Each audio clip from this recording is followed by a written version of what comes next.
आप देख रहे हैं न्यूज इनसाइडर के साथ प्रोग्राम स्पेशल रिपोर्ट, जिसमें दिन भर की अहम खबरें पहुंचाएंगे आप तक।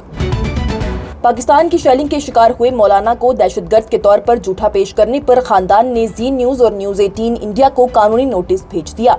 गैर जिम्मेदाराना और तहमत अमेज रिपोर्टिंग करार देते हुए खानदान की जानिब से सख्त कार्रवाई करते हुए जवाब दिया गया है। 7 मई 2025 को पुंछ में पाकिस्तानी फोर्सेस की जानिब से सरहद पार गोलाबारी में हलाक होने वाली एक सरकारी स्कूल के उस्ताद कारी मोहम्मद इकबाल की अहलखाना की जानिब से जी न्यूज और न्यूज 18 इंडिया को कानूनी नोटिस भेजा गया है और हर चैनल से 5 करोड़ रुपए मुआवजे का भी मुतालबा किया गया है। आपको बता दें तो कानूनी नोटिस एडवोकेट SS अहमद के तोसी में पेश किया गया है। 2 सरकर्दा न्यूज ब्रॉडकास्टरों पर कारी इकबाल को कालिदम अस्करी पसंद ग्रुप जैसे लश्कर तैयबा और हिजबुल मुजाहिदीन से वाबस्ता एक खौफनाक दहशतगर्द के तौर पर पेश करने के इल्जाम में ये नोटिस पेश किया गया। चैनल्स की जानिब से ये दावा करते हुए हिस्सों को नशर किया गया था कि इकबाल NIA की इंतहाई मतलूब फहरिस्त में शामिल थे। पुलवामा हमले में उन्होंने अहम किरदार अदा किया था और कोटली पाकिस्तान के जेर कब्जा कश्मीर यानी POK में एक दहशतगर्द कैंप में हिंदुस्तानी फोर्सेस के हाथों मारे गए हैं।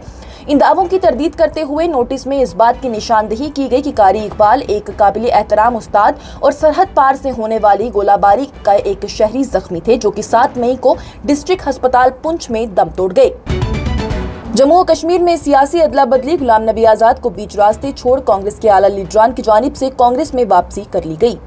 जम्मू और कश्मीर के 2 साबका वुज़रा गुलाम नबी आजाद की ज़ेरे क़ियादत डेमोक्रेटिक प्रोग्रेसिव आज़ाद पार्टी यानी DPAP के साथ मुख्तसर मुद्दत के बाद जुम्मा को कांग्रेस पार्टी में वापस आ गई हैं। ताज मोइनुद्दीन और गुलाम मोहम्मद सरूरी की जानिब से श्रीनगर में पार्टी दफ्तर में दोबारा कांग्रेस में शामूलियत इख्तियार की गई है। ऑल इंडिया कांग्रेस कमेटी के general secretary incharge Jammu Kashmir और Ladakh Nasir Hussain, union territory party के सरबराह तारिक हमीद कर्रा और दीगर सीनियर लीडरान ने उनका पार्टी में वापसी पर खैर मकदम किया। शुमाली कश्मीर के बारामूला जिले के उड़ी असेंबली हल्के से ताल्लुक रखने वाले साबिक रुकने असेंबली मोइनुद्दीन की जानिब से अगस्त 2022 में DPAP में शामिल होने के लिए कांग्रेस छोड़ दी गई थी, जबकि गुलाम नबी आजाद की जानिब से कांग्रेस छोड़ी गई थी। बाद में अगस्त 2024 में ताज मोइनुद्दीन की जानिब से DPAP छोड़ दी गई थी और एक आज़ाद उम्मीदवार के तौर पर गुज़िश्ता साल में असेंबली इंतखाबात में वो नाकाम रहे थे। वहीं दूसरी तरफ सरूरी, जिन्होंने अगस्त 2022 में कांग्रेस छोड़ दी थी और DPAP में शामिल हुए थे, उनकी जानिब से आज़ाद के साथ पार्टी छोड़ दी गई जब उन्होंने इंद्रवाल कॉन्स्टिट्यूएंसी से इलेक्शन लड़ने का मैंडेट उन्हें नहीं दिया गया था। वहीं उस निशस्त से उनकी जानिब से बाद में बतौर इंडिपेंडेंट ही इलेक्शन लड़ा गया था। शबीर शाह मुस्तहकम है, सोशल मीडिया की अफवाहें बेबुनियाद हैं, दिल्ली के महकमा जेल खानाजात का बयान। दिल्ली के महकमा जेल खानाजात की जानिब से जेल में बंद अहलियदगी पसंद रहनुमा शबीर अहमद शाह की सेहत के हवाले से सोशल मीडिया पर गर्दिश करने वाली अफवाहों को मुस्तरद करते हुए कहा गया है कि उन्हें मुनासिब तिब्बी इमदाद मिल रही है और वो फिलहाल मुस्तहकम है। वहीं डायरेक्टर जनरल जेल खानाजात के दफ्तर की तरफ से जारी करदा एक प्रेस रिलीज में हुकाम ने वाज़ेह किया है कि शबीर शाह, जो कि तिहाड़ जेल में बंद है, 26 जून को सफदरजंग अस्पताल में पेशाब की नाली के निचले हिस्से की अलामत की शिकायत के बाद उन्हें OPD से मशावरात के लिए रेफर किया गया था और उसके बाद उन्हें मजीद जांच के लिए दाखिल कर लिया गया था। वहीं दिल्ली जेलों के पब्लिक रिलेशन ऑफिसर यानी PRO अरविंद कुमार की जानिब से कहा गया है कि उनकी तमाम रिपोर्ट्स नॉर्मल पाई गई हैं और सफदरजंग अस्पताल में उन्हें मुनासिब तिब्बी इलाज भी फराहम किया जा रहा है। शदीद गर्मी की लहर में मुसाफिरों को राहत पहुंचाते हुए शहर खास traders and manufacturers coordination committee and federation की जानिब से कादी कदल जामा मस्जिद श्रीनगर में रिफ्रेशमेंट पॉइंट कायम किया गया। शहर खास traders and manufacturers coordination committee and federation की जानिब से कादी कदल जामा मस्जिद श्रीनगर में रिफ्रेशमेंट पॉइंट कायम किया गया। इस शदीद गर्मी की लहर में शहर खास traders and manufacturers coordination committee and federation की जानिब से बड़े पैमाने पर मुसाफिरों और आवाम को मशरूबात फराहम किए गए। ये इंस्टीट्यूट सदर इम्तियाज अहमद मलिक की जेर निगरानी मुनक्कद किया गया था, जिसमें तमाम एग्जीक्यूटिव मेंबरान की जानिब से भी मस्बत शिरकत की गई थी। हर गुजरने वाले अफराद को मशरूबात पेश किए गए थे, जो कि गर्मी की इस लहर से लड़ रहा था। इस हवाले से फेडरेशन के सदर इम्तियाज अहमद मलिक की जानिब से कहा गया है कि इंशाअल्लाह अल्लाह सुब्हान व तआला के फजलो करम से ही हम ऐसे इकदाम करते रहेंगे और जो भी अभी शुरू हुए हैं और आगे जारी रहेंगे। उन्होंने कहा है कि इस तरह के इकदाम करने का बुनियादी मकसद सिर्फ आम लोगों को कुछ रिलीफ फराहम करना होता है। उनकी जानिब से मजीद ये भी कहा गया कि हम अल्लाह सुब्हान व तआला से अपने जाने अनजाने के गुनाहों की बख्शीश के तलबगार हैं। अल्लाह हमारे ऐसे छोटे छोटे अमाल को कबूल फरमाए। ऑपरेशन राइजिंग लायन को तारीख में इसराइल के सबसे बहादुर और कामयाब ऑपरेशन के तौर पर याद रखा जाएगा, इसराइली डिफेंस फोर्सेस का बयान।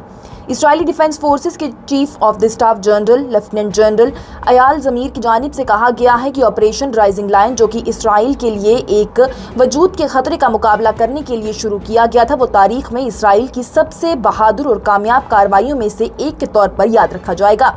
जुमे को सोशल मीडिया प्लेटफॉर्म एक्स पर शेयर किए गए एक वीडियो पैगाम में लेफ्टिनेंट जनरल की जानिब से कहा गया है कि इसराइल ने ऑपरेशन के दौरान ईरान पर गहराई से हमला किया है, उसके फौजी जोहरी प्रोग्राम, उसकी बैलिस्टिक मिसाइलों की सलाहियतों को पसपश डाल दिया है और उन लोगों को खत्म कर दिया है जिन्होंने इसराइल को तबाह करने की कोशिश की थी। लेफ्टिनेंट जनरल की जानिब से कहा गया है कि वो अपने अमेरिकी हम मनसब से राब्ते में हैं। उन्होंने ऑपरेशन मिडनाइट के लिए भी अमेरिकी अफवाज के सराहते हुए इस ऑपरेशन को दुरुस्त, ताकतवर करार दिया है और अजीम कामयाबियों वाला भी हासिल किया है।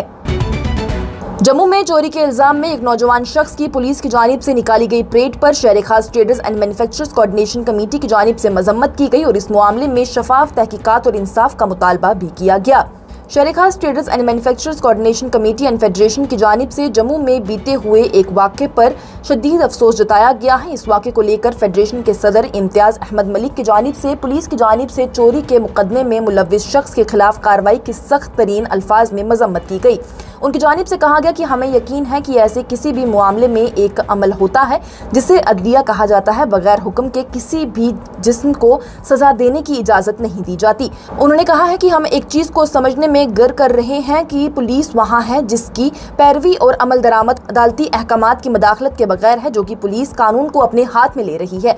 मुजरिम के खिलाफ मुतल्लिका सेक्शंस के मुताबिक मुकदमा दर्ज किया जाना चाहिए और उसे हतमी सजा देने के लिए अदलिया के सामने पेश किया जाना चाहिए। इस सिलसिले में महकमा पुलिस ने इस शख्स को कार के साथ ही बांधने का मुकम्मल तौर पर नाकाबिले कबूल तरीका इख्तियार कर लिया और उसके जुर्म को आम कर दिया, जो कि किसी भी शख्स के बुनियादी हकूक की खिलाफ वर्जी है। उन्होंने कहा कि हिंदुस्तान के आईन की तरफ से सख्त रहनुमा खतूत मौजूद हैं जिन पर आम लोगों के साथ साथ महकमा पुलिस और पुलिस के लोगों दोनों को ही मानना चाहिए, लेकिन यहाँ कहानी और मंजरनामा बिल्कुल ही मुख्तलिफ कहानी बयां कर रहा है। ये प्रोग्राम आप तक पहुंचाने में हमारे साथ ताउन किया है स्टार हॉस्पिटल सनत नगर बाईपास श्रीनगर ने, क्योंकि आपकी सेहत है हमारी तरजीह। आज की स्पेशल रिपोर्ट में इतना ही। दीजिए इजाजत। लेटेस्ट अपडेट्स के लिए देखते रहिए न्यूज़ इनसाइडर 24/7।